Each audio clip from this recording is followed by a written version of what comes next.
Bonjour, mon nom est Jean Goyard et vous assistez au programme Sur les pas du Padre Pio où chaque jour vous est offert un épisode de la vie de ce grand saint du XXe siècle. Vous cherchiez de l'information authentique et précise sur ce prêtre exemplaire, vous êtes sur la chaîne qu'il vous faut. Vous y trouverez tout sur le bon Capucin, canonisé en 2002 par Jean-Paul II. Il avait une bonté véritablement céleste et sa mission était d'arracher les âmes aux griffes du diable, ce qu'il fait encore mieux du ciel où il se trouve aujourd'hui.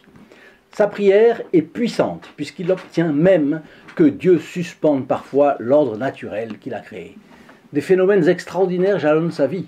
Miracles, visions, prophéties, guérison des malades, lecture dans les âmes, lecture du passé, du présent et même du futur.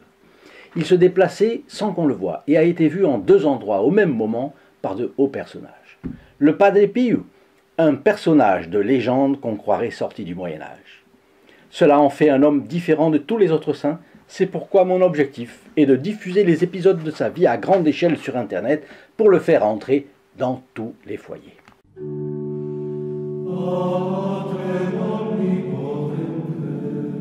L'histoire de Padre Pio est une lutte corps à corps entre un moine et son adversaire, affirme le vaticaniste chevronné Marco Tossati, auteur du livre Padre Pio contro Satana, la battaglia finale, livre pas encore traduit en français.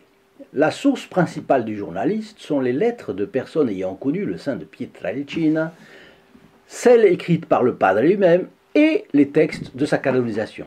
8 volumes de taille considérable. Le site Religione en Libertà a pu s'entretenir avec Tossati sur son combat contre le diable. Tossati, j'ai lu toute la compilation des documents le concernant utilisés dans le processus de canonisation. On trouve plusieurs centaines de témoignages de personnes, d'Italie et d'ailleurs, qui ont reçu des faveurs extraordinaires. Donc le journal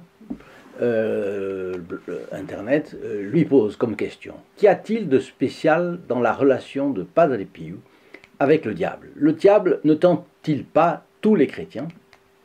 Sa réponse: dans le cas de Padre Pio, la lutte n'était pas seulement spirituelle, il y avait aussi des attaques matérielles, à tel point que les moines qui vivaient avec lui entendaient des bruits de lutte affreux provenant de sa cellule, et le lendemain matin, l'armature en fer de son lit était tordue, comme si une force surnaturelle l'avait déformée.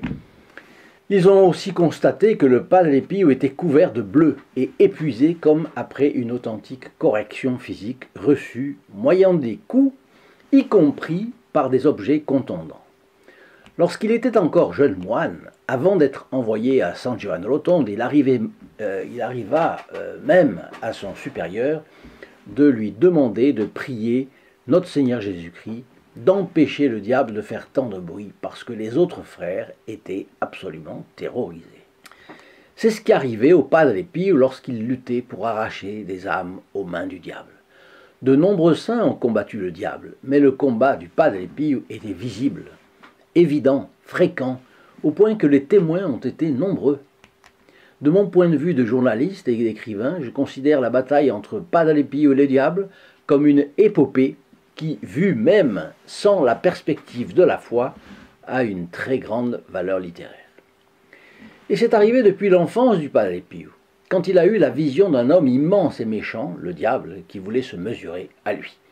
Le blog continue, Religione et Libertad, espagnol, et demande: que signifie cette expérience de Padre Pio pour notre époque et pour nous?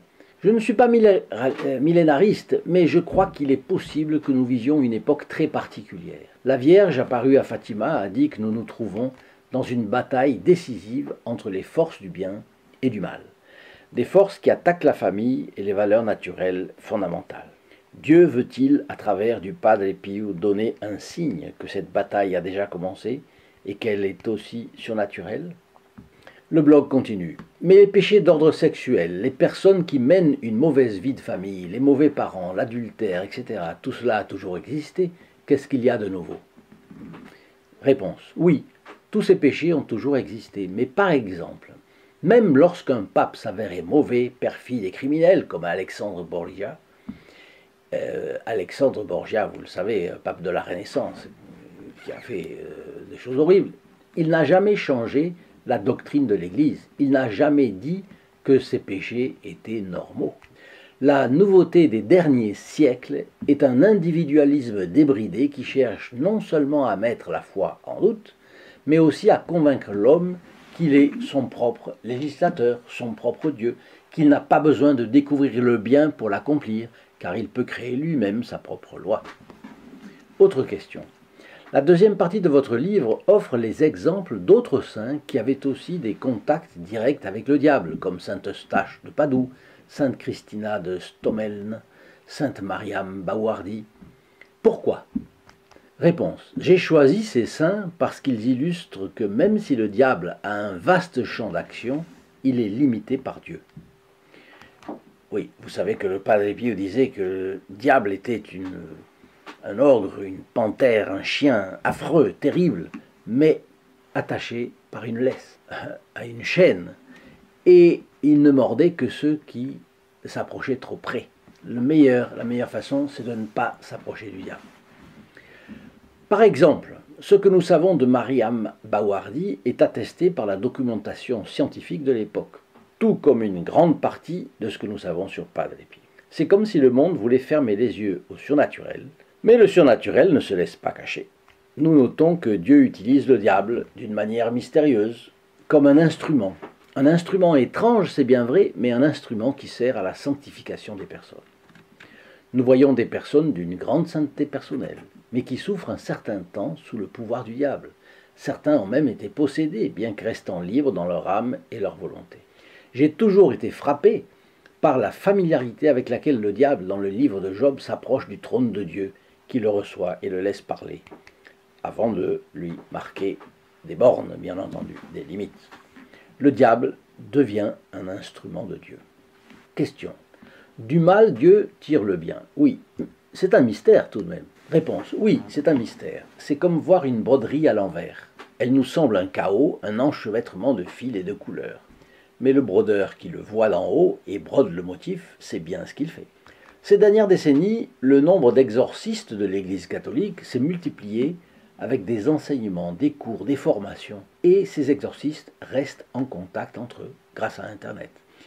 J'ai écrit un livre d'entretien avec le Padre Amort, Confession, mémoire de l'exorciste officiel du Vatican en 2010. Il m'expliquait qu'il y a 30 ans, en France, Belgique, Autriche et Allemagne, il n'y avait pas un seul exorciste.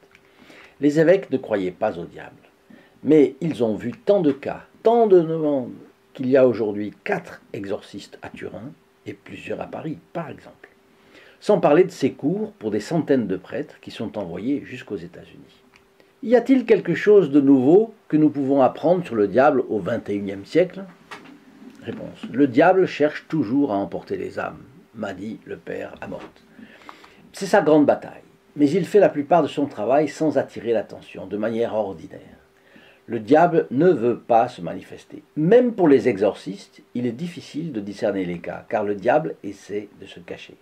C'est intéressant. Baudelaire le disait déjà, la meilleure stratégie du diable est de nous faire croire qu'il n'existe pas. Question. Mais il n'est pas sain non plus de voir le diable partout. Réponse. En fait, il est nécessaire de maintenir un équilibre. Le père Amort disait, sur tous ceux qui viennent me voir avec des problèmes, seul 1% a vraiment besoin d'un exorciste. Je crois que c'est la mesure. Oui, le diable agit de manière ordinaire et efficace, sans phénomène extraordinaire. La possession, c'est un phénomène extraordinaire. Mais il y a d'autres phénomènes qui ne sont pas extraordinaires, les guerres, par exemple, la haine, la destruction des familles avec l'avortement. Sur tous ces terrains, nous devons être présents. Pour continuer sur ce sujet, et c'est moi qui vous parle, je vous propose 2 vidéos, je vous y donne rendez-vous tout de suite, ici et là. Au revoir.